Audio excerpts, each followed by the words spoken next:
Sister Anne, chair for this very important occasion. To you too, Tessa, Aki, for the co-chair for the International Day of World Indigenous Peoples.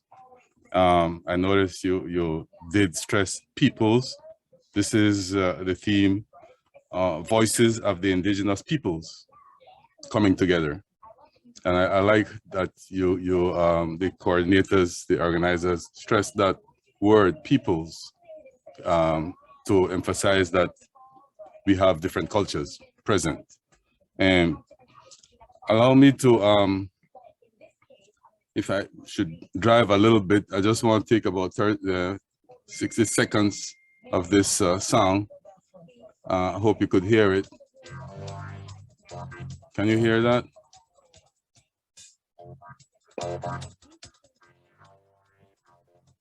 Yes. You hear that?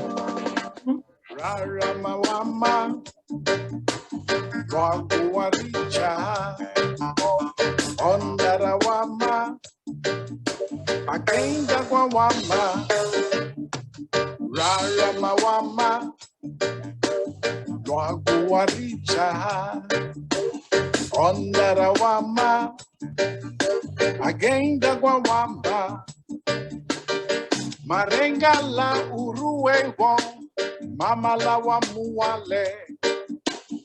Ibidi e bihon, luago lisuni wa muwa wo. Ma wa mati hemege wo, wa muwa liki ya wa bagaribe. Keimo wa kenda kwa, luago wa muwa. Rara mawama.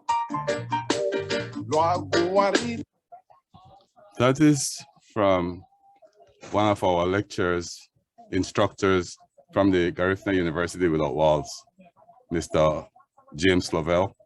I think that Sister Relisha, who is on the panel today, was one of his students when he went back to St. Vincent many years ago to teach the language to St. Vincent.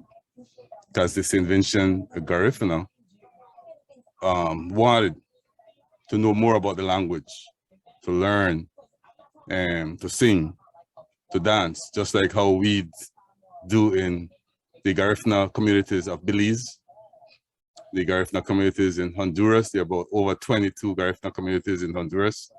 There are about 6 GARIFUNA communities in Belize, about 6 again in Nicaragua, and about 3 in Guatemala.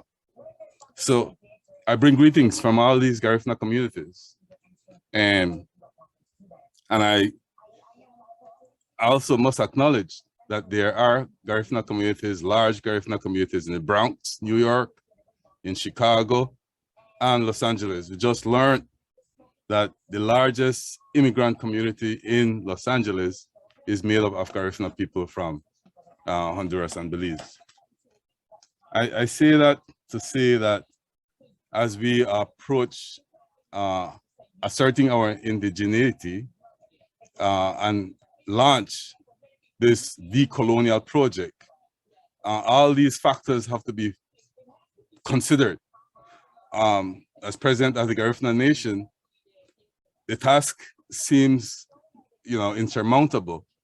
But with this type of technology, this, colonial technology, if you like, that we are using presently, we should be able to put decoloniality in practice, which is to discuss what is colonialism and how we engage in the process of decoloniality. I think this discussion, this dialogue, right, that we are having is one of the few steps that we could take to share, ideas. I had liked many months ago when I had heard from this panel, the sites of conscience. I shared that with my colleagues, like for example, in Belize, the building that Marcus Garvey built is that we're not making good use of it. And I'm saying that should be a, site of conscience.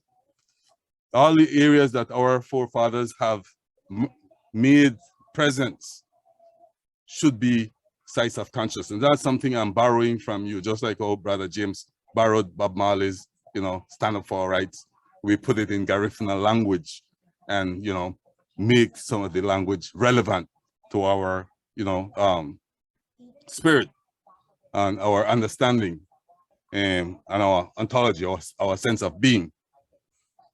And it would seem that this move, this drive that we are on, even though we are in different locations, the physical location, perhaps is immaterial, but it is a spirit, right? It is a spirit which, that the Caribbean brings, that we as Africana people bring to this whole matter of the new movement. It is a spirit.